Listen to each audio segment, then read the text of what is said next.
படத்துல பிட்டு ரொம்ப மோசமா இருக்கும். ஸோ தயவு செஞ்சு தனியா பாருங்க, இல்லைன்னா கண்டிப்பா உங்க வீட்டுல செருப்படி நிச்சயம். இந்த படத்துல கதை என்னன்னு பாத்தீங்கன்னா, ஒரு அழகான ஃபேமிலி இருக்கும். ஹஸ்பண்ட், ஒய்ஃப், மாமனார், மாமியார், ஒரு சின்ன பையன். ஹஸ்பண்ட் என்ன பண்ணுவானா, வேலை விஷயமா வெளியூர்ல இருப்பான். அப்போ மாமனார் மாமியாரை பாத்துக்கிறது தான் இவரோட வேலையா இருக்கும். மாமனாருக்கு கொஞ்சம் கண்ணும் சரியா தெரியாது, மாமியாருக்கு உடல்நிலை சுத்தமா சரியில்லாமலாம் இருக்கும். நல்ல காதலனுக்கு கால் பண்ணி பேச ஆரம்பிப்பா. காதலன் இந்த பொண்ணு வீடை தேடி நைட்டு வந்துருவான். அதுக்கப்புறமா இவங்களுக்குள்ள பயங்கரமான கசமசாலாம் நடக்க ஆரம்பிக்கும். மாமியார்னால ஒரே பிரச்சனையா இருக்கு, அவங்களை எப்படியாச்சும் நம்ம கொலை பண்ணிடணும் அப்படின்னு சொல்லிட்டு பிளான போட்டு அவங்களை கொலை பண்ண போவாங்க.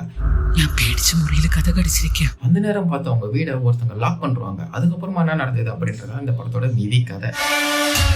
இந்த படத்தை நீங்க இன்னும் பார்க்கல அப்படின்னா ஒண்ணுமே பிரச்சனை இல்லை, என்ன ஃபாலோ செய்து தாழ லிங்க்னு கமெண்ட் பண்ணுங்க, நானே உங்கள்ட்ட டிஎம் பண்ணிடுறேன். இதே மாதிரி நிறைய மூவிஸ் ரிவ்யூஸ் எல்லாம் பார்க்கணும்னா மறக்காம ஃபாலோ பண்ணிக்கோங்க. இந்த வீடியோ உங்க சொந்தக்கார பந்தங்களை ஸ்டார்ட் பண்ணி விட்டுருங்க. வரட்டா.